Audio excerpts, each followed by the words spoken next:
Yeah, I mean, listen, man, never say never. Wrestling is a funny business like that. And if the right opportunity, found itself in front of me, then maybe. And now that I run my own promotion, I guess I can kind of do that. So tell me about you being a part of Reality Check. They set me on a little bit of a rocket. It was a very short-lived. Big O is one of the coolest dudes. Pat Buck was a big proponent on that. He's like, you can be our Joe Rogan. Tell me about your vision with Powerhouse Radio. What I knew about myself is that I can't just go slightly into something. Yeah. I'm an all-in type guy. That day in itself was nerve-wracking. My voice was heard on TNA for about a month. But I don't think anybody could touch us with me and him on commentary. Now, let me ask you, how many podcasts are you a part of right now? Too friggin' many. We had ourselves a very successful first show. We're the ones that made the history.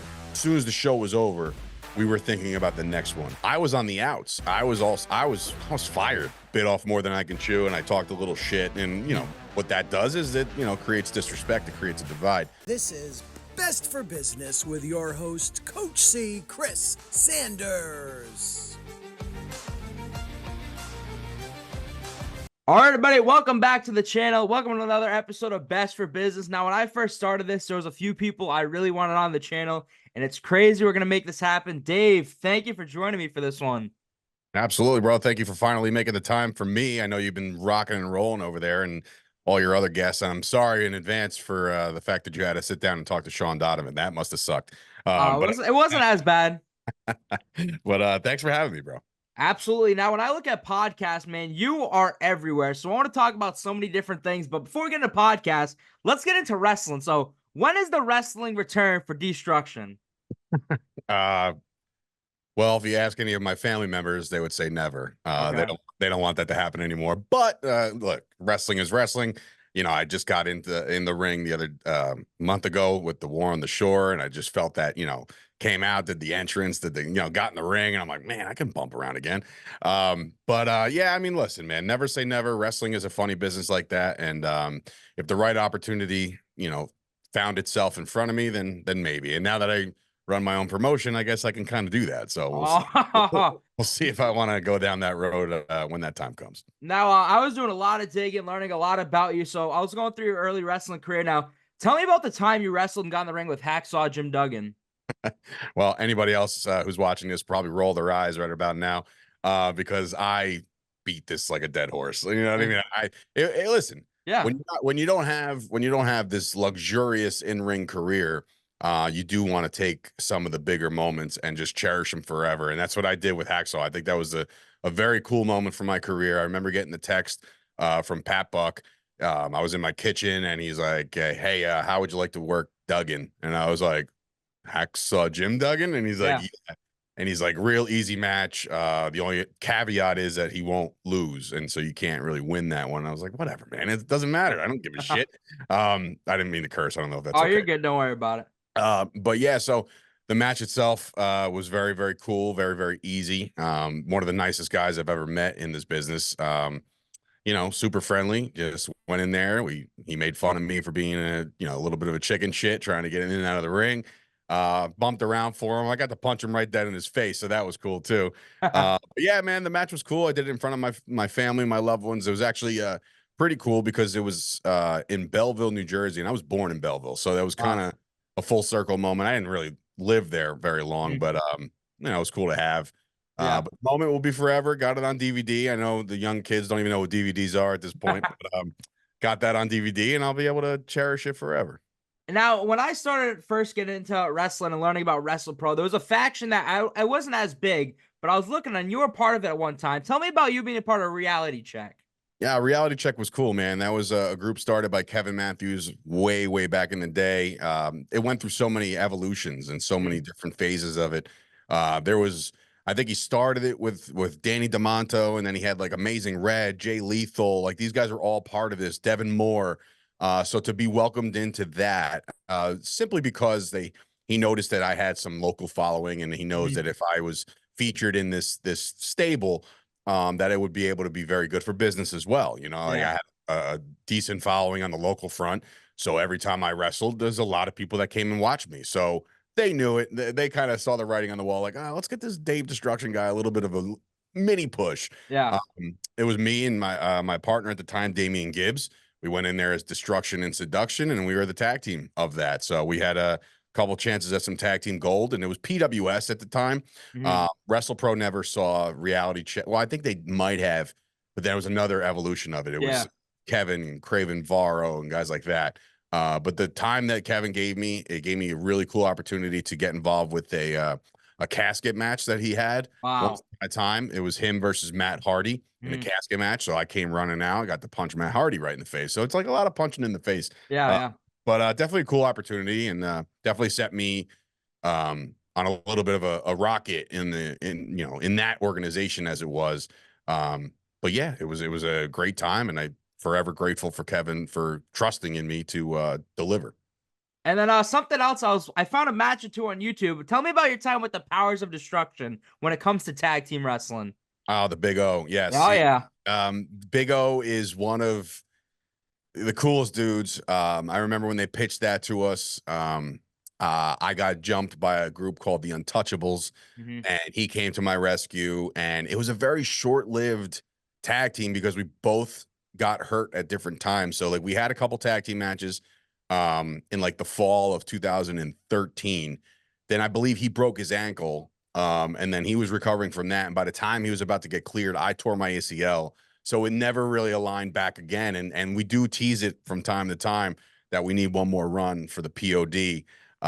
But you know, we'll see. I don't know how much he's wrestling. We still keep in contact via, you know, my Chop Sports Facebook group and stuff like that. He's a sports fan just like the rest of us. So he yeah, he's great. And the tag team wrestling is definitely my favorite type of wrestling. Grew up, you know, the first thing I ever saw was the split of the Rockers. So it's like, you know, tag team wrestling for me was always been my favorite. And it was good for somebody like me who didn't have the cardio that some of these other guys do where they're flipping all over the place. For me, I was more of a slower paced brawling type guy, but I never had like this extreme ring wind, which is everything in wrestling. So what do you do with somebody with not so good ring wind? You put him in a tag team so he can be on the outside of the ring. Oh yeah. So that's why tag team wrestling, when I became a performer, was also some of my favorite stuff. So when did you like officially stop wrestling? On my birthday of 2016, September 10th, I had a match against a wrestler who's no longer wrestling, which makes that kind of burns me a little bit. Because if I was going to go out, at least let me go out, you know, with somebody that, you know, that pursued more into his career. And that's not a knock on him, but his name is Christopher Avery Kuling. I took a clothesline to the back of the head and I was knocked out. And I have a brief history with concussions, whether it be football or wrestling. So I realized at that point, like I have to make a decision to either pursue the media field of things. And that was Pat Buck was a big proponent on that. And he's like, you can be our Joe Rogan. You can be the guy who's been in the ring, who knows what he's doing, but also can talk about it. Yeah. And I've had the voice for this for a very, very long time before I even got in ring. Yeah. So that's how that kind of came about. And like I said, that match knocked me silly. It was scary for the people that were there to see me, because I remember I got hit in the back of the head. And the next thing I remember, I woke up and I told the ref, hey, I got to get up. He's going to hit me with the clothesline. And he's like, it already happened, buddy. Like the match is over. And I was like, what the? I was like, wow, I've never been knocked out cold before. So that was interesting. But yeah, that was kind of like the beginning of the end for me. I was like, I think that's, I'll take a little break now. Now, one thing I applaud from you, I don't know if I want to say you were ahead of the game. Tell me about your vision with Powerhouse Radio. So they basically found me when I was at my lowest, because I was recovering from the ACL and I didn't know what I wanted to do from there. I was like, well, I know I'm not going to get in the ring for at least 10 to 11 to maybe a year. Yeah. So what was next? You know, I already had the background to talk on the air. I went to the Connecticut School of Broadcasting. I had my journalism degree. I had all this background, but I've never done a podcast in my life. And Jay Aletto, shout out to Jay, who actually showed up to the War on the Shore. That was awesome with him. He gave me my first outlet. He was like, hey, do you want to do a podcast? And I was like, well, I never actually thought about doing a podcast. I've always wanted to be in sports media or wrestling media or something. So here's my first opportunity to do so. So I kind of just latched on with them, and it kind of progressed over time. I think one of my first bigger moves is that I got to be on the Shining Wizards podcast network. Oh yeah, I remember that.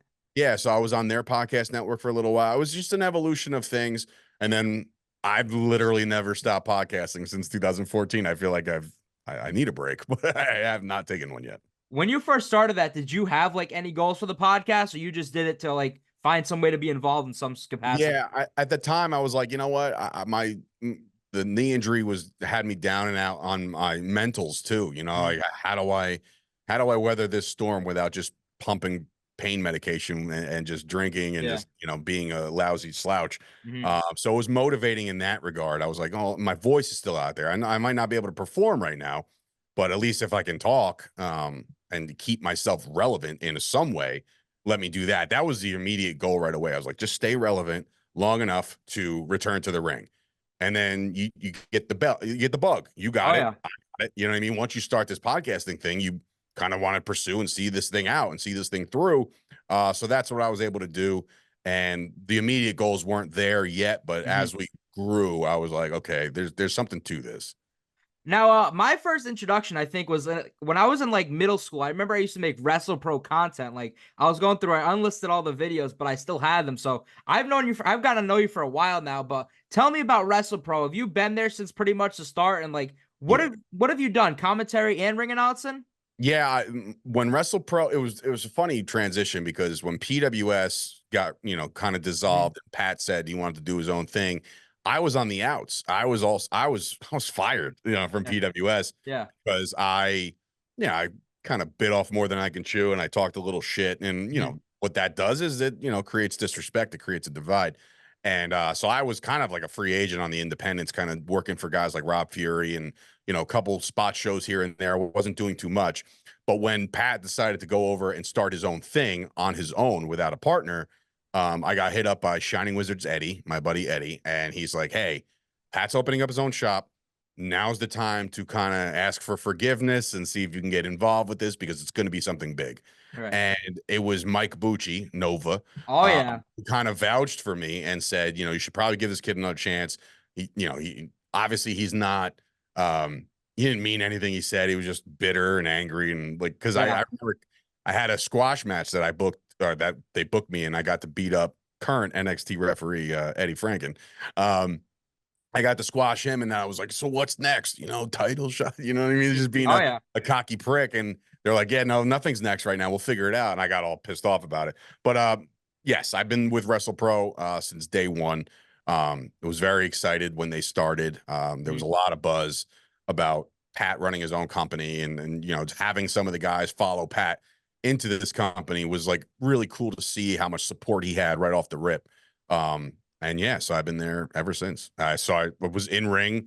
I had to do, I think it was a couple battle royals spots that I was in, nothing too big. But then I got hurt relatively early in WrestlePro days. So then I kind of segued into commentary for a little while. And then I come to find out that I may or may not have been better than their current ring announcer. So I was like, give me a shot at the pre-show, you know? Nice. They gave me a shot at the pre-show and they're like, okay, we don't really need the other guy anymore. Like Dave's pretty good. So I was able to ring announce, and that was part of some of the coolest shit I've ever done was being able to ring announce guys like Cody Rhodes and stuff like that before the new surgence of even before AEW. It was actually on the cusp of AEW's beginning. So to be in contact with a lot of these guys and make the connections that I made just via media and ring announcing kept me going in the ring announcing field. So that was cool. And then to go with WrestlePro since you've been there since the start, what has been the transition you've seen from where it started to where it is today? And who are some of the guys that you've seen their progression from when they first started to where they are today? WrestlePro right now is definitely a little lighter on the events because the guys who run it are full-time employees with AEW. So I know that the time is limited. And this is their baby. So I know they're not going to give up on it completely, but you know, there is some times where it's like, okay, so when's the next show, man? When are we going to get this going again? And it seems to me that every fall WrestlePro gets a kick in the ass, right? Like, so like we know that we have a massive show lined up in the end of September, and then who knows what goes on from there. But from the start, I feel like there was a lot of untapped potential for guys like, you know, I remember being there the first day Anthony Bowens walked into class. And I was like, as soon as I saw what he did just on the mats alone, I was like, I'm so fucked. Like like these guys are so much better than me, right? So I saw Bowens and his rise, and the school was a great way for people to start small on these little shotgun Thursday night shows, and then all of a sudden you get propelled to the main roster, and then before you know it, with the right connections, the right mindset, AEW can come calling, or WWE can come calling, or even TNA. There's a lot of guys that started with me in 2012 with PWS that I've seen their progression through WrestlePro, through the independents. I mean, guys like, MJF, who could possibly be one of the most over wrestlers going right now, started on the independents with Creative Pro New York and Myers and Pat and Max Caster and Bowens and like these Chris Statlander, everybody that came from these schools and started working these shows that from, the creator. I don't know if you've ever been to a Creative Pro show in New York, but it's a garage. It's a smooth venue. It's a very intimate venue, which I love. But to go from there to Wembley, you know where you started, right? Don't forget where you started. And MJF will definitely tell you where he started. He put a fucking Creative Pro tattoo on himself, so like, along with his AEW tattoo. But yeah, man, the progression has been awesome. They're really breeding a lot of future stars. And it's really, really cool to see that I saw you when you were this, and now seeing these guys every week on TV. I mean, it doesn't get any more rewarding than that. I'm not their trainer. That's up to that's Pat's gig and that's Brian's gig. But like for me to see him, knowing that I called one of their first matches or something like that, and all of a sudden they're on television, it's very rewarding for somebody like me as well. And then when we go back to ring announcing, in 2018, you got to announce for TNA Bound for Glory, I believe it was, right? Yeah. So walk me through how that happened and what was going through your mind and how that show went overall. Kevin Matthews was contracted with TNA Impact at the time. He was doing his thing with Fala. And Pat Buck was asked to come in as a producer for that show. So therefore, hey, we need a ring announcer. Hey, Dave's good at what he does. So let's bring him in. So I got to meet Scott D'Amore. He was great. He's been one of the nicest guys in the world. Ross, another shout out to Ross Foreman, who's another guy that was behind the scenes. It was super nice to me. That day in itself was nerve-wracking. But again, they were going to do 3 days of taping. So I got to do it. My voice was heard on TNA for about a month because of the amount of times that they recorded. But to do that pay-per-view was surreal. The place was bumping. Like it was loud. It was intense. Obviously, if you're a wrestling guy and you're a historian, the ending was a little weird. Austin Aries kind of no-sold the finish and walked out, and nobody ever heard of him again. But I remember I screwed up Johnny Morrison's name live on pay-per-view, which is fun. I didn't screw up his name. I screwed up his location. So I announced him from Slam City, USA, and he's Slam Town, USA. You got to get that right, Dave. Right. Yeah. Don't screw that up on national TV, but you did anyway. But it was fun, man. They all had a laugh about it. But the experience itself was surreal. Just the way that, you go from WrestlePro to something like on a grander scale. It's their biggest pay-per-view of the year. And like, it's just the ambiance and the production and everything that was involved in that day definitely got me more motivated to be like, okay, I want to do this like long-term. At the time, that's what I wanted to do. And so, but the day itself was awesome. I loved it. Were those the tapings that like the Beach Bums and Heavenly Bodies, Shawn Donavan were on? So was it cool for you to see those guys on that platform too? Yeah, it was like one of those things where I'm like really happy for the guys that I've come up with, and to get recognized, to just even to like TJ Crawford right now is one of my favorite guys to watch wrestle. Like he's electric, and to see where he started with the Beach Bums, and like even Shawn Donavan, who I mentioned him before, just as because he's a prick, but I love him. Like he is to me, he is the prototypical professional wrestler. Like old school grunge, will smack you in the mouth, will shut down all your stupid high spots. You know what I mean? Like he is the guy. He deserves to be on at least. I think a guy like Shawn Donavan would flourish in like an NWA. Where it's just like old school smash mouth. Just that's who he is. But to see him do his thing on that stage was also very rewarding. Again, I can't say enough about him and everybody that was there that weekend. Because that's what it felt like. It felt like an entire weekend's worth of just brothering it up with your boys and making some history for WrestlePro. Yeah. Now, let me ask you, how many podcasts are you a part of right now? Too friggin' many. I do a weekly wrestling show with my guys, Chris Payne and Tommy D. We do the Fight Factory Wrestling Podcast. We're coming back for season 2 of me and Josh Shernoff for the Wrestling Hour. Nice. We're gonna switch that up a little bit. We were talking about some old wrestling. Now we want to get back into current products. So I think that's going to be very good for us and the MyFandom app. I'm also doing the Jersey Boys podcast, which you can hear every Tuesday on Chop Sports Media. That's the Dallas Cowboys podcast. I'm a big Dallas Cowboy guy. That's with Brett Ernst. If you know Cobra Kai, you know who Brett Ernst is. He's cousin Louie. So he's a big Cowboy fan. Met him in 2020 virtually first, and then that kind of took off, which is very cool. And then what else do I do? I'm going to be doing my Fandom Cast, which is going to be my own vehicle, similar to what you're doing here, where interview based, but covering all the 4 major sports. I got to get back into sports. I just felt like that was been lost. That got lost in the shuffle, and I know that's where I shine above a lot. So I'm just going to double down and see what happens there. But yeah, a lot of podcasting, a lot of opportunities to get some, clips out there and viral content, whatever the hell you kids are doing out there nowadays. Yeah. But I'm trying to just stay relevant and just try to stay up on all the tech. So. Yeah. Now, you mentioned a lot of things I want to ask you about, but the first one you didn't mention, it was sad. It was short-lived. Potting with the Pundits. You mentioned Bucci's name earlier. Now, when I started college, and what was it? I think August or September last year, I remember that was like the highlight when I was doing my homework every week. And then I think it was like 5 or 6 episodes after it just stopped. So it's not coming back? Not coming back. I blame this on Mike Bucci. He said that he had availability for us to do it, and then he got very busy. He's a busy guy. His hands is everything. But for me and Jay Silva and Raleigh and Donnie B, we had a great time. It was a lot of fun. Now, it was so over the top with their pundits and shit like that. Stories and their knowledge and all this other shit. It was very comedic. It was not very serious. But again, it's funny. I told Matt Cardona, I told him about it, and I said, hey, I'm doing a podcast with Bucci and Silva and Raleigh, which are all friends with him. And he's like, yeah, it's probably not going to last. And I was like, well, come on, man. Like, I'm dedicated. Let's go. 3 weeks later, we were done. So Matt found something. Yeah. And then, so you mentioned it first, the Fight Factory podcast. So when did that first start? And what was your first interactions with Chris Payne and Tommy D? Well, Chris Payne, I've known since 2012. He was a student at Pat Buck as well.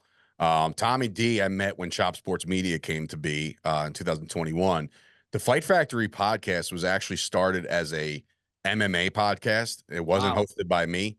It was hosted by Tommy D and my business partner at Chop Sports, Chris Gucci. And they were doing, it was called Chop Heads MMA first. Then we migrated into the Fight Factory. And I was like, every so often I would pop my head in. And I'm like, hey, you guys want to talk wrestling for a minute? So we would. And eventually, schedules, conflict, blah, blah, blah. All of a sudden, the Fight Factory migrated into all wrestling. And it was me, Tommy D, and this kid, Rob, started with us. And then Rob just kind of disappeared off the face of the earth. But we evolved it, and now we are rocking and rolling. It's probably one of my favorite podcasts to do because it's just hanging with your boys and talking shop. But that's how that came to be. I've known those guys for quite some time now. Chris Payne's probably been my best friend in professional wrestling since I met him. So, and you mentioned his name earlier, Josh Shernoff. What was your first interaction with him? Shernoff, it's funny because he was working for Fight TV at the time, and Fight TV was coming in to do a WrestlePro show. And basically what Fight TV said is like, hey, we got this color commentator. Do we mind if we throw him with your play-by-play guy? And that was it. Like, there was no questions asked. It was just like, yeah, I guess we'll see if we gel, because I've had plenty of color commentators next to me that were great. Right. And when Josh sat down and that mic turned on, me and him, it was instant click. And I was like, man, we are good together. Let's see how much we can grow. And lo and behold, we've done so much business together now, and we're still hand to God, this is how I feel. I mean, this doesn't mean my opinion's anything, but I don't think anybody could touch us with me and him on commentary. I'm talking about even people on TV too. Like Miss Me with Excalibur and Miss Me with all these other, and again, they're great. They are where they are because they're good. But I know for a fact that if I ever got the opportunity to call something on a bigger scale, I think me and Josh would slaughter it. So, Nice. Speaking of Josh Shernoff, recently you got to do media, I believe, for WWE SummerSlam. yes. So I saw the Instagram post. I was happy to see it. So walk me through how that was, the overall day. Was that another day you were nervous, or were you ready for that day? Not nervous at all. Nice. WWE came calling finally. I think what had happened was we had pretty much did our own thing for WrestleMania in Philadelphia. Like, we were denied press for WrestleMania because we didn't have MyFandom's website established. We didn't have much established yet. So WWE kind of looked at us like, all right, we don't really know what you guys do. So, sorry, no go. And so we created our own thing. Like, if you've watched Instagram or saw their coverage, like our coverage of WrestleMania was better than some other people's who were in the press box. Yeah. So I think that we finally kind of migrated and WWE took notice and said, okay, these guys they're legit now. So let's bring them in. So I think the coolest part about it was not only sitting in the press box for a pay-per-view, but being around the other big names in media, just surrounding you. Like when we had the media access to Rhea Ripley and Braun Breaker and DIY and a couple other guys, just a couple other guys too. I just, drawing a blank right now, but we had a great time doing that. And to know that we had to basically stand in line just to ask a couple questions, but you were standing in line like we were behind Chris Van Vliet. Van Vliet had to sit in that same line. Sean Ross Sapp had to sit in that same line to do his interviews. So like, you don't feel like you're lower than that. You feel like you're on an even playing field, and it's up to you to deliver that. So to be in the press box with these guys, Chris Van Vliet, Sean Ross Sapp, I saw my good friend Gabby. She was there too. I saw a bunch of the Angle podcast. I saw him up there. I saw a lot of people up there, and I felt like we belonged, and that's why it was very easy for us to just go off the cuff and to see like Bill Apter up there, and you know what I mean, the legends and the who's who of wrestling media. We felt like we belonged. That's why I wasn't nervous at all, and we just kind of did our thing, made the connections, and we made some friendships that will probably last a lifetime. And I guess the coolest part of it was somebody noticed me outside the building and said like, "Yo, War on the Shore." I was like, wow. "Kind of fuck." I was like, "We're in Cleveland, dude." Yeah. You know what I mean? Like I'm nowhere close to the Jersey Shore right now. But to be noticed out there was pretty cool. Yeah. And my main inspiration was like 15 feet from me, and that's Pat McAfee. And I saw him out there doing his thing for the pre-show, and I was like, this is so cool. Yeah. This is just a very cool experience to be out here and spread the word about the app. And it was just a great experience overall. Now, when we go to Chop Studios, are you the one that's like fully in charge of that? Yeah, it's me and my business partner, Chris Gucci.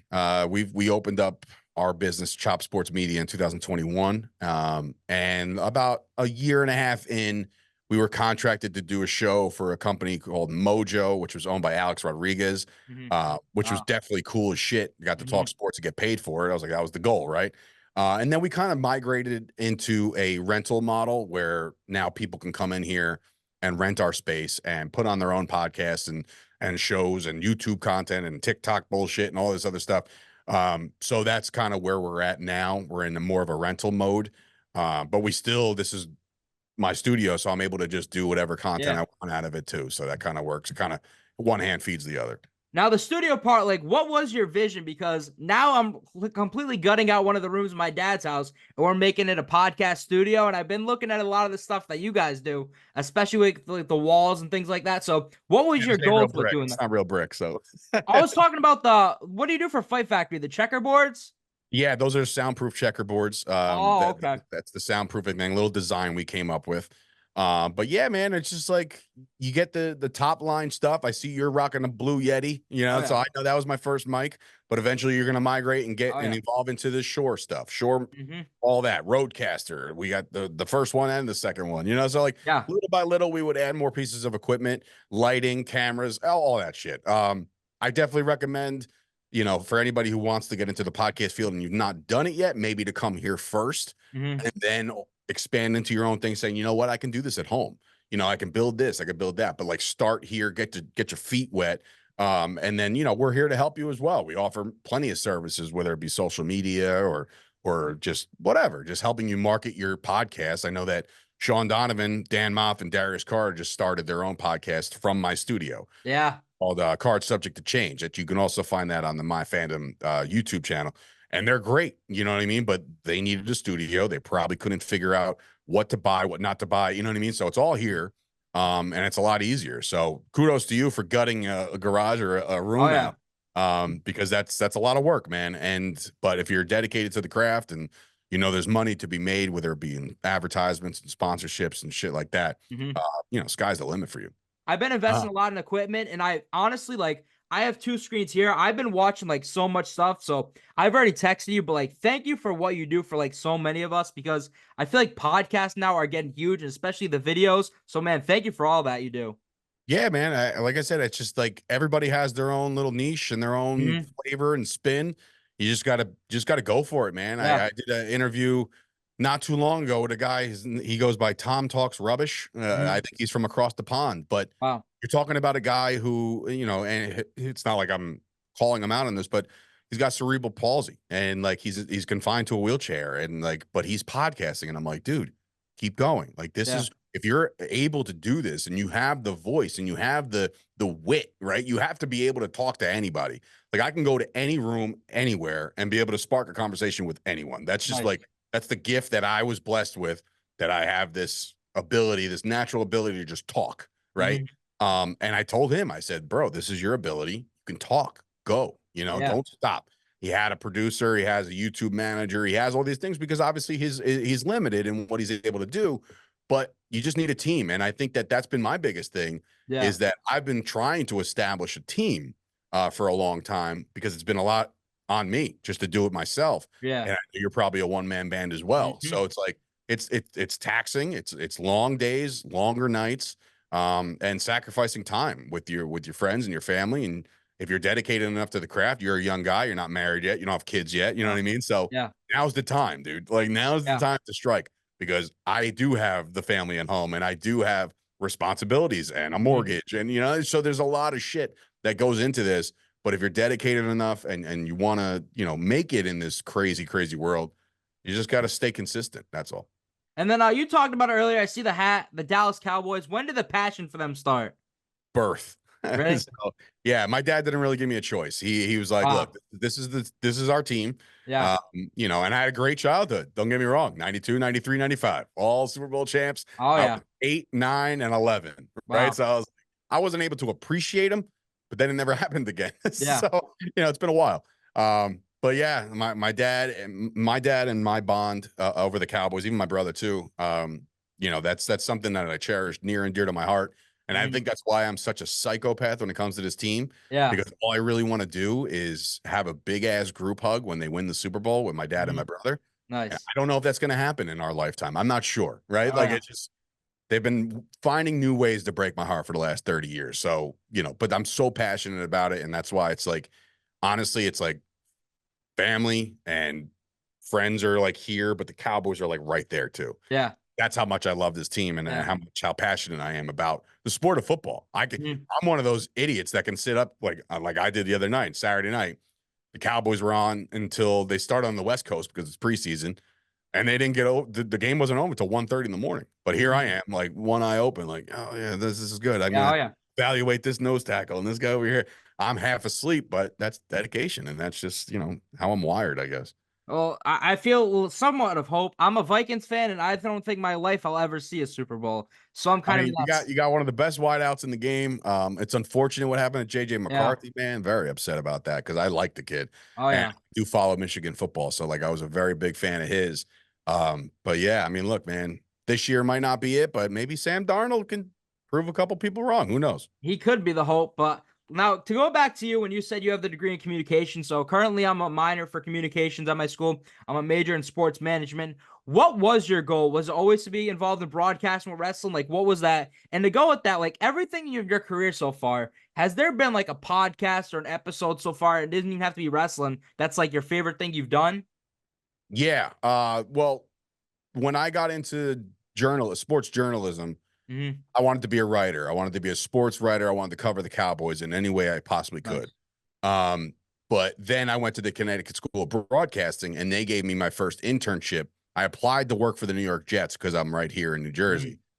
I got hired by the New York Giants because, you know, I hate, there's not a franchise. Well, I hate the Eagles just a little bit more, but like the Giants, I despise them. So why would I want to work for them? But to get into the NFL right out of school was awesome. You know, you had all the access. I met so many people. I met John Madden. I met, you know, Troy Aikman, Joe Buck, all these guys in this profession. So that's how that kind of started and segued. And my goals were to continue to want to write for the Cowboys. And it took till 2020 when the world was kind of starting to shut down and people didn't know what the hell was going on. I finally had my work recognized by a guy named KD Drummond. He worked for USA Today with the Cowboys Wire. And he basically put out this PSA that he's like, look, Mike McCarthy just got hired. I need everybody, whoever wanted to be a writer for the Cowboys, to cover this news conference and write me an article and send it to me. And if it's good, we'll hire you. I covered it from my attic. I remember watching it in my attic, wrote up an article, sent it to them, and they hired me. And that was it. My first taste of being a writer for the Cowboys. And I was like, this is un-effing believable. You know, like I'm finally doing what I want to do. But as far as podcasting, and something that stands out, I want to say it was the day that I had a friend who I'm still friends with, who had told me, this was 2022, who had told me that, you know, this is when the Redskins were starting to decide on a new team name, because for whatever reason they had to drop the Redskins. So all of a sudden I got a text from my friend. I'm like, hey, I know there's a lot of guessing going on in sports media of what they're going to be called, but I know what they're going to be called. And I'm like, well, come on. How do you know this over ESPN or FS1? How do you know this? Yeah. Like, my buddy is a graphic designer and he's designing their logo for them. Wow. And I was like, oh, all right. Yeah. I was like, can I go public with this? He's like, don't source me, but figure it out, you know, like spin it in a way where I'm like, all right, you know. So we put it out there. Chop Sports Media put it out there that, like, we know that it's the Commanders and here's the logo and here's what they're going to look like. So all of a sudden, like, little by little, people were like flaming me. They're like, there's no way this guy knows. There's no way. This is bullshit. There's no way. Yeah. And it was a day where it was 2/2/22. Pat McAfee on his show said that there was a company, I can quote him. He's like, there's a company called Chop Sports Media who dropped all this. And I'm like, no way. Like, did this guy just drop our following went up? And like, that's awesome. That moment in the Chop Sports world and my sports media field was probably the coolest thing that I've done on a podcast, and then be able to show the world, like, hey, there's legitimacy to what we're doing over here. So we're not just some random kid in his basement doing a podcast. We're a company, we're a brand. And McAfee put us on the map, and from there, my confidence went, you know, skyrocket, obviously, on that moment. But yeah, I guess that kind of stands out. I've had countless interviews with a lot of really cool people, whether it be on the Cowboys or other athletes or whatever the case may be. Those are the things that stick out to me, because the conversations and the connections that I've made over the last, I don't know, you're with 2006, 18 years of doing this. I've met a lot of people, and I think that's my favorite part. Now, when we talk about from going from a podcast to promoting, walk me through what happens. Fight Factory Wrestling, how does that form? Now, I've already DM'd you, all three of you, and told you, like, it blows my mind, like, how successful you guys did it, because I feel like you guys did it the right way, starting off with showcase matches and then that first show. So walk me through, like, the whole formation, how long you wanted to really do this. I never, in my mind, like, there was like a couple times where I'm like, well, it would be pretty cool if I was my own promoter, right? But it never really, like, maturated into anything. I was just like, whatever. It's in the back of my mind. It was Chris Payne who said one day, he was like, man, you know, look, it's been my dream for 10 years to put a show on the beach. And I was like, oh, what? You know, like, all right, so it's a pipe dream. So whatever. He's like, nah, I think we can get this to go. And I'm like, okay. So we kind of put our heads together, and what I knew about myself is that I can't just go like slightly into something. I'm an all-in type guy. It's in my DNA. That's just the way. I was like, look, Chris, this ain't going to be a one-off. Like, if we're going to go into this, we're going to do it full bore. We're going to be a new company, and we're going to not try to step on any toes, but at the same time, just establish ourselves as an alternative, like another company for some of our guys to work at.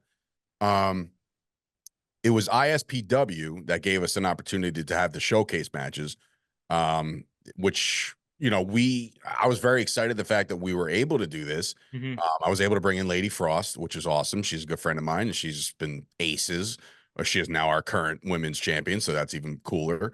And it was Victor Benjamin and Chris Steeler. Chris Steeler I've known since 2011, 2012. He's one of the first wrestlers that I knew getting into this business. You know, we may or may not have almost fought in the MetLife Stadium parking lot, but that's another thing for another day. Yeah. But no, we're really good friends, and I felt like I owed him. I was like, I felt like, all right, this showcase match, I'll put you against Victor Benjamin, who looks like $1 million. He's one of the up and comers to me. He's still an up and comer. I know he's I think he's my age, if not mistaken. I'm not really sure. But yeah, the showcase matches went. They were cool.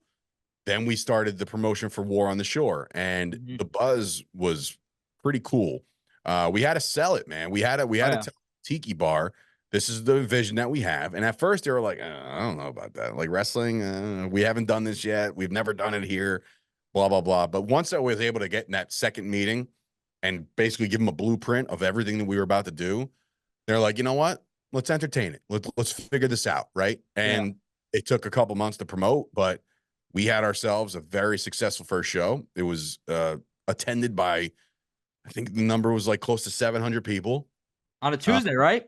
On a Tuesday, nonetheless. It wasn't like a Friday or Saturday night or even a Thursday night. We couldn't get that. They weren't allowing us that. So we're like, all right, we got to make it work, right? And, you know, there were hurdles to get over along the way. We had Matt Cardona booked to wrestle in the main event. He tore his pec, and I'm like, fuck, there goes our main event. But it turned out to be okay. You know, like we had KC Navarro and Danny Maff, and those guys are, you know, Maff has been a mentor of mine for forever and a friend. I know KC before, you know, I feel like I've known him since he was in middle school, just aspiring to be a wrestler. So I knew those guys would deliver, and they did. Yeah. They did very well. And, yeah, I mean, the show was just great the whole day, like having Mike Chioda there, like even current WWE referees were there that I didn't know were showing up, that were like friends of friends. And, you know, I think the tight end for the Giants showed up. You know what I mean? Like there was a lot of people that were just unannounced that just wanted to see this first time ever thing. And, you know, we made it public. We didn't really put any like graphics out or anything. But after the show, we got a text 2 days later, like, can we do this again? And I was like, yeah, we can, you know, like see you next summer. So War on the Shore 2 coming to a tiki bar near you in summer of 2025. We're very excited. Now, I remember early before the show, you talked about one of the podcasts, like there's going to be a point of the show where you three just go in the ring and see what you built, see that show. And I feel like there are a few photos on social media just seeing the packed house. So when you see that and seeing that moment, what were your overall takes from that first show? I think the coolest part about the first show was that opening, like right before we came out, we said a prayer. You know, we were led by a prayer by Payne's father. And we came out, and it was just a surreal mass of people. And the backdrop was the friggin' Atlantic Ocean. We're on the beach. We get in the ring. And I think the first person I locked eyes with was my daughter, who has never seen daddy do anything like this. Wow. Then I saw my son, and he, you know, he's fucking around in the sand or whatever. But like, you know, I saw him, saw my wife, and I was like, this is the moment that I'm going to cherish forever. Because I mean, like, I've never been able to do anything in front of my kids, not yet, at least, right? Up until that moment. So to cut the promo and publicly look at them and tell them I love them on my show, right? Like it wasn't somebody else's show. You built it, It was something that we built. That was the surreal moment that I'll never forget. But it was just like I get emotional even thinking about it. You know what I mean? Like, because all you want to do as a dad is be cool to your kids. You know what I mean? Like, I want them to be like, dad is cool. And then when they go to school, they can say like, oh, my dad does this. You know what I mean? And right now they don't know shit. You know, my daughter's 5, my son is going to be 3, you know, so they don't know anything right now. But down the line, I hope that they can look back and say, like, I was at dad's show when dad made history on the Jersey Shore because nobody ever done this before. It's often replicated, never duplicated. So other companies try to run on the boardwalk of Seaside or whatever they tried to do. And kudos to them for trying. But we're the ones that made the history. We're the ones I haven't even been able to, just because this is how I'm wired and I'm a businessman. But as soon as the show was over, we were thinking about the next one. I don't even think I took enough time to really digest what we just pulled off. And even to this day, which is a month removed, we're, you know, more than a month removed. And I'm still sitting there like, man, like we did this, you know what I mean? Yeah. So like, if we did this, what's next? You know what I mean? Like what else could we pull out of the hat? You know what I mean? So we're very excited about the direction of Fight Factory Wrestling, but also I'm just very pumped to be with a like-minded person. Chris Payne is very driven. He's a dedicated dude. He's a New York police officer, so like, you know, he's just a grinder, you know, and he has to deal with a lot of shit on his day-to-day. But like, if he has something else that he can sink his teeth into, I think that would be a perfect partnership, and it has been. And Tommy's there too. Tommy's the man. He's more like a along for the ride Tommy. He's always wanted to be in the business. So we're kind of just bringing him along, teaching him the ropes as we go.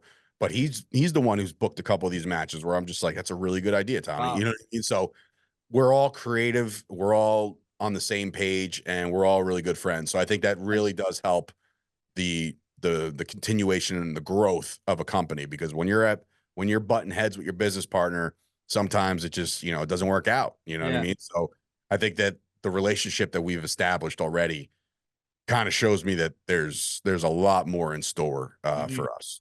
And you mentioned it, but I remember going through when you had Danny Maff first on your podcast. You said Danny Maff is one of your mentors, trainers. So after all these years, and I believe you said on the podcast post-show, or the one post-War on the Shore, Danny Maff is your first ever champ. So having one of your mentors and trainers be that champ, that must have been a good feeling. Yeah, it was. And Danny Maff, it's funny because when I got hurt, tore my ACL, a lot of people didn't give a shit. You know, they just move on with their day. I got a phone call from Dan Maff every day. Wow. Every day, to make sure that I was mentally okay, how my physical, you know, progress was, you know, getting better by the day. He made sure that I didn't spin off the planet, because anybody who gets hurt, ask anybody, it is a very lonely, dark place when you don't have a good support system behind you. And Maff is that guy that has been in my corner the entire time. I remember there was a time at training where, you know, I had a match like the weekend before, and it was the first training back since the match. And he looked at me right in my eyes. He goes, "You calling yourself D-Struction? I think it's time you live up to that name." Right. And I was just like, okay, what does that mean? So like, for him to take me under his wing was great, and it was beneficial. And I learned so much. The guy has been through so much in this business, and he has given his body for over, you know, 25, 30 years. And he doesn't get the burn he deserves. He really doesn't. He's had his stints at Ring of Honor. Then 2020 kind of hit and things got a little jumbled, and he never went back. And like, that dude should be on TV. That dude would be a killer against a guy like a Bronson Reed or somebody over there on AEW where it's him and Brian Cage. I don't know. I'm just throwing out names. But like, that dude can go. To me, he's the Benjamin Button of professional wrestling. As he gets older, he gets better. I don't know how the fuck he's literally defying science. Yeah. He looks the part. He's an ass kicker, but he's the coolest, nicest, most selfless person that I've ever interacted with in this business. And for that, I was like, the least I can do if I'm going to create this promotion and strap the rocket to somebody and say, like, this is our guy, there was no question in me or Chris Payne's mind that it was going to be Danny Maff the whole time. Right. Like, I was like, I don't care how we get there. Maff is going to be the guy. And that's even the biggest part about all this, is that he was the one that was more appreciative than anybody I've ever met. He was in tears in the locker room, thanking me and thanking Payne for this honor and this spot. And this, like, you don't get that from a lot of guys. A lot of guys go to these shows and it's a payday for them, and they leave and you never talk to them again. Maff makes sure he knows, like, he'll hate me for saying this because, you know, you're not supposed to just peel back all the curtains. Yeah. But when I called the call time for ring crew at 8:30 in the morning on that show day, Danny Maff showed up. Wow. He didn't have to do that. He didn't have to do that. I even said, I was like, Maff, you don't have to be here. He goes, I want to be here. You're my friend, or I'm going to help you. And I'm like, I was emotional. I was like, Jesus Christ. Like, that you don't expect, you know, like, you expect the young guys who are trying to make a name for themselves or try to kiss a little ass to get over and get a match, you know, something like that. Those guys will show up and they'll bust their ass. And some of them are slackers or whatever. It really depends on who you are. But for Maff to show up on the day that he was about to become my champion, like 12 hours, 13 hours early, like you can't find somebody like that anymore. You really can't. And that's I'll take that story to the grave, because it's just like those are the things that you remember down the line, where it's like, man, I can't believe he was that awesome to me, you know. And yeah, I've met a million people. I've had text conversations with Cody Rhodes, you know, but I'm never gonna get that interaction like I get with Danny Maff. And I think he deserves everything and then some. I wish I was able to provide more for what he's done for the business.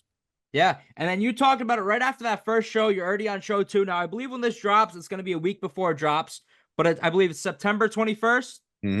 KnuckleBrawl is it called? KnuckleBrawl, yeah, I came up with that one. That was me. And then Staten Island's in, right? It is a Staten Island show. I will say that doing a show in New York has been a little bit of a pain in the ass.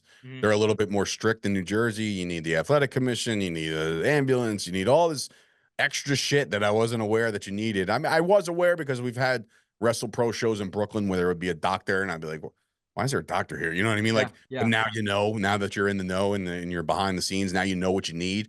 So it's been a little bit of a pain in the ass, but to go from the beach to a baseball stadium, it's like, we gotta temper our expectations here, because it's like now people are gonna be like, all right, what arena are you gonna be in next? You know what I mean? So we're very excited about it. We've worked hand in hand with the Staten Island Ferry Hawks, their ownership. Another great backdrop of the New York skyline is right behind the stadium. So it's gonna be a lot of fun, you know. But again, with fun comes the trials and tribulations. When we first booked the show, Shelton Benjamin was our headliner. Everything was gonna be awesome. He pulls off the show after a week after announcing him. And again, no disrespect to Shelton Benjamin. I know his reasoning, and as a dad, I'm all for his reasoning. I totally get it. And then we were able to get Enzo, which is, again, New Jersey, New York. You think of somebody who's got the gift of gab, you bring Enzo on. So that was awesome. We had Ben Bishop on the show, who was a fantastic opening act for us when we had him at the War on the Shore. He pulls off the show to do something for Jeff Jarrett. Again, career-wise, he's probably making the right move, because that show for Jeff Jarrett could possibly link into a contract with AEW. I don't know, not a mind reader or a future predictor, but that could be a thing. So when he pulled off, was I pissed? Of course I was pissed. But again, you get to other guys. I was able to now contact Homicide, and I was able to contact a couple other independent stars that I've wanted to use. And then TJ Crawford pulls off. Why? Because he's got something for AEW. So again, I understand as a performer and as an individual contractor, I get it, because honestly, and this is, not saying that this is something that would happen, but like if WWE came calling and said, hey, listen, we need you on September 21st. Like, sorry, Payne, take over, buddy. I'm on my way to Connecticut. You know what I mean? Like, but that's just the nature of the business. And I don't think I would ever do that to Chris, to be honest with you. I'll tell him, listen, I'll start on Monday. But yeah, like I think the show is built out very well. I think the card is really looking good and shaping up to be good. As we record this, like I said, it was a couple of weeks. We still have some things to announce, but it's shaping up to be something special. And a baseball stadium, it's right in the middle of September, which is like the crunch time for baseball. Heading into the playoffs and stuff. So I think it's a well-timed thing. Now, you mentioned it, we're still building the card, but as of now, I believe there are 5 announced matches you've done so far. Yes, 5 announced right now as it stands. Well, we all know the women's match, what it's going to be, because they're both on the poster, and we only have 2 women, so that they'll be in it. And then we're finding something for TJ Marconi. Nice. Marconi is another guy it's weird how wrestling works, man, because I know that there was some heat between me and him early on, and it was not warranted at all. It was just me being a hothead, and talking my shit as a younger individual, and we squashed it all at the showcase match, and that's when I kind of re-met him and said, like, and he was one of the funniest, nicest dudes I ever met, and I was like, man, why was I such a prick, But yeah, we can't wait to announce what we got for him. It's going to be another clash of big men, we think. So just stay tuned. Yeah, there's a few guys I want to talk about quick that are on the card, but you said TJ Marconi. He's one of the guys I'm going to be having on my podcast. He's the reason I got into indie wrestling. So I'm assuming you're from the area. You would know Grimm's Toy Show. I'm assuming GTS. Yeah. So like anyone my age at the time when I was in middle school, like that was like the wrestling we watched every day. So like KC Which Navarro. is embarrassing. I know. I really wish you would have gotten into something different. But he had Dave's TJ. a good guy too. Like, whatever. He's making money doing what he's doing. So. he had TJ Marconi on, and then TJ did an indie show at an XWA, so I went to that, and that was like my first introduction. But a few guys I want to talk to. One of the guys you talked about on the podcast, his first really good match with Justin Carino, was GKM. So now he's got a big match against Enzo. So what can you tell me about him? GKM, it's to me, he falls under that Anthony Bowens window where I say it's not if, it's when. He's going to get picked up. Yeah. There's not a doubt in my mind that GKM is going to be an AEW roster member or NXT or WWE, whatever. It's just a matter of when, not like, I wonder if he has what it takes. He has what it takes. He's incredible. I put him against Enzo. I had him against Justin Carino. I have to use him now before he's gone. You know what I mean? Like, I have to try to do as much as I can with the kid before he's unavailable or he prices himself way out of the indies. So, and then another guy we already talked about earlier, but I remember he just said on the recent card subject to change, Shawn Donavan. I believe he said on one of the podcasts that he asked one of you guys when he got there if he can go on that mic for that first match. He did. Which I wish he didn't, because, you know, look, we weren't going to cater to a family-friendly show. Like, we knew that. Like, we knew that there was going to be some hard-hitting, some language. I even used some coarse language in my first promo, you know, dropping a couple F-bombs, but that's how I talk. You know what I mean? It's like, so for him to go out there, grab a mic and talk shit to the entire fan base, that was fun. Donovan with a mic is gold, no matter. He put out a 7-minute promo last week or something like that, where he just went over the card for Pro Wrestling Magic, and it was one of the funniest things I've ever watched. I texted him on the side. I said, "Bro, gold." You know, I was like, that was great. Donovan's great. I said enough about him before. I don't want to fluff his head too much, but he's another one of those old school guys that will give the shirt off his back and will also help you out as much as he possibly can, which is why he's in control now of the Shotgun Thursday nights. Everything that you see, every match that's booked is Shawn Donavan booking that. So bravo to him for keeping that afloat and making that brand even more than what it was before. And then the last guy you kind of mentioned about, you said when Matt Cardona goes down, you needed somebody to take on Dan Maff, and you picked KC Navarro. What has been the transition you've seen? Like you said, you've seen him when he was like pretty much in like middle school to where he is now. KC, he told me that the goal is to be a wrestler. Nice. And it was very exciting to see that he wanted to do it. I took him to the gym a couple times. Nice. He was about this thin, right? Wow. So he was a little guy. Yeah. And I said, I was like, the only way you're going to get looked is if you put some size on. You got to do it fast because he's electric in the ring. He's so fast and so gifted. And he started off in the backyard like most of us do. Yeah. And he was given the opportunity to go to Creative Pro New Jersey to start. Didn't work out with him there, but then, like, you know, he just kind of made a name for himself. I think that's why I catered to him a little bit, where he's self-made. Yeah, he had connections. Yeah, he had guys like Bowens and Maff in his corner and myself, but like, I knew that if he was going to make it one day, he was going to have to do this shit on his own. And he did just that. To see where he started and see where he's at right now is another, just one of those things where it's just like, I'm super happy that I was able to see that progression. The sky is the limit with this kid. He really is gifted. He's got a personality for days. His in-ring ability is just second to none. I think he's just one of those dudes that can go with anybody, can adjust to any style. And I think it's for him, I'm not sure why he's not somewhere else yet. Yeah. I know he's had a stint, a couple things with TNA, which is great. And I think TNA is definitely a good launching pad for a lot of guys.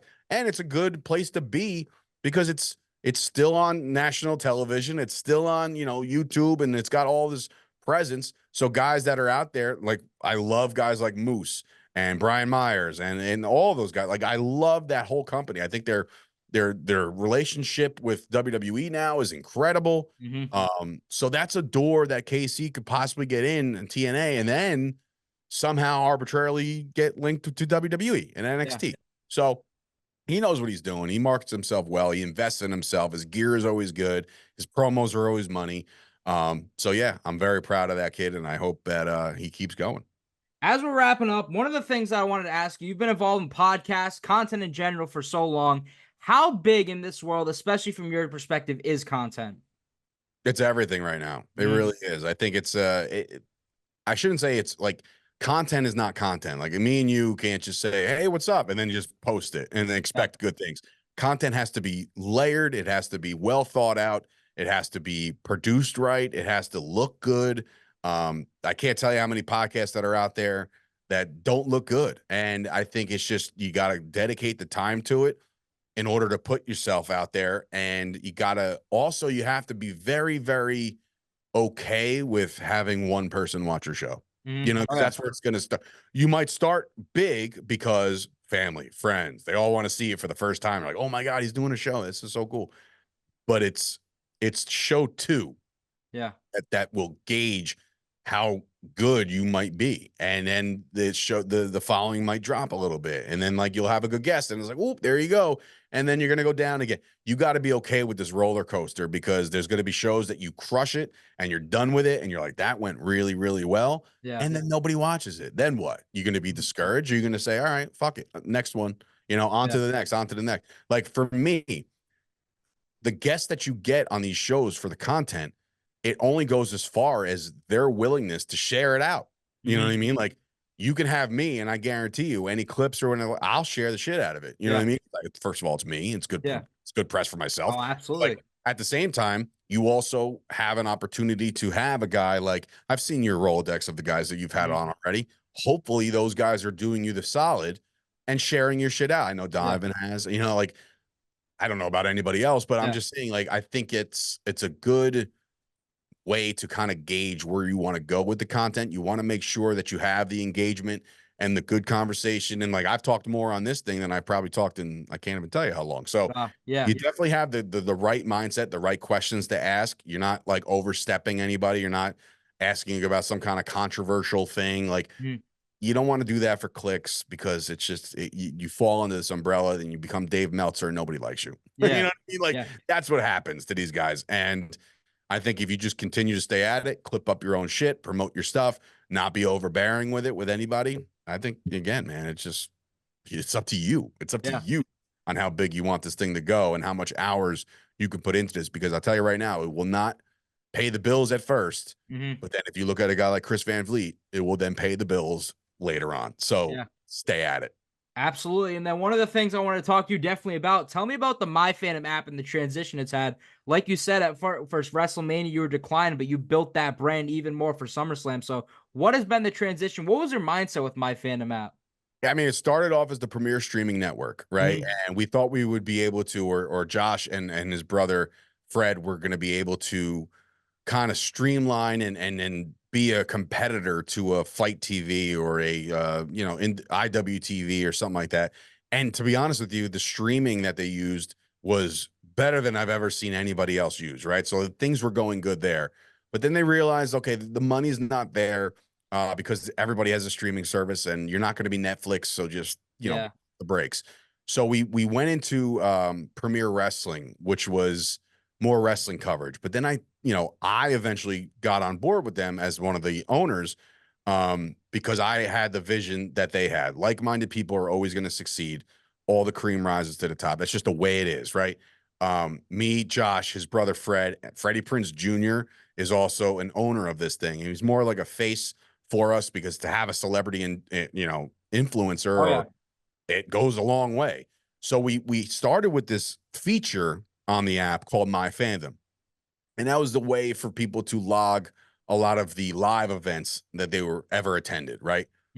Once we started to realize that that was what all the people were going on the app to do, is to use that feature, we were like, well, hold on. Like, we have something better here. Let's turn this whole thing into a fan experience that you've never seen before. There is not another app like this out there. It is a way to basically curate your own list of your own fanhood for all major sports across the board, not just wrestling. Now we got the NFL, the MLB, NBA, NHL coming soon, UFC, boxing. It's all there. We've even added expos, because we were just I was at the Fanatics Fest thing this weekend. And I think that there's a lot of potential because of the fact that it's innovative. When you get into business, the goal is to always sell your business. I know that sounds ridiculous, but it's like, you build it until some big wig comes in and says, you know what, I'll give you X amount for this. blah, blah, blah. We'll keep you on as the faces of this, but we want to own it. Boom, done. Mm-hmm. We feel like the MyFandom app is on the cusp of something like that, where somebody big is going to say, this is really cool. This is really unique. It gives the people like the ability to, like, you're on Facebook, you're on Instagram. How many things are you interrupted by? Politics, fucking Absolutely. spam, this, that, and the third. It's ridiculous. But if you want one place to get all your sports stuff and be able to relive your entire existence of being a fan, I was able to log my first event I ever went to, and I believe it was a house show in 1992. Wow. Shawn Michaels and Marty Jannetty were in the main event, and I was able to log that. And now people go to my profile and say, well, how big of a fan is Dave? Well, shit, his shit dates back to fucking 92. Yeah. You know what I mean? So then I went to SummerSlam in 96 and then 98 and then went to this. And then I went to Atlanta to see Shawn Michaels get inducted into the Hall of Fame. He's my guy. Yeah. So it's like all these things could be curated, and not to mention all the countless Dallas Cowboys games I've been to, right? All the Knicks and the Rangers and the Yankees. It's all there. It's all in one spot where you're not kind of sidetracked by any bullshit that's going on in the outside world. It's all sports all day, all the time. And I think that MyFandom is definitely the future of the way fans can find out what other fans have done. I think that the coolest thing about this is that, like, I can log my experience from the Fanatics Fan Fest, right? Yeah. But then somebody else like yourself, let's just say you went on Saturday, you put your own pictures on there. Now, if you go to Fanatics Fan Fest Day 2, all of our pictures are there. So now it's that event has been created.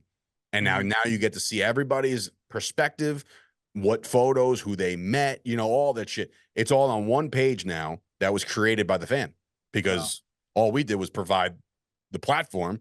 We need the fan to provide the content. So that's kind of where we're at right now. And I think we all are very like-minded. Myself, Josh, and Fred, and even Freddie believes in this thing. So sky's the limit for us. We're still throwing a lot of shit at the wall, see what sticks. Yeah. But we definitely have a pretty good idea that this app could be something cool. Yeah. And Dave, you're killing it everywhere you go, but I end every interview the same. Whenever the day you're done with wrestling, MyFandom podcast, and whatever it will be, and the day you retire, what do you want your legacy to be remembered for? I think legacy is a funny one, because it's like, you know, you don't want to think you're too big, right? You want to be like, well, you know, it was the time I did this or the time I did that. I think for me, at the end of the day, my legacy is to leave everything that I started or that I jumped on board with, leave it better than what it was before I got there. You know, like my legacy in pro wrestling is never going to be that I was this amazing pro wrestler. But what I do want people to think is that Dave Sturchio went into pro wrestling. He took a shot at himself. He achieved the dream of becoming a pro wrestler.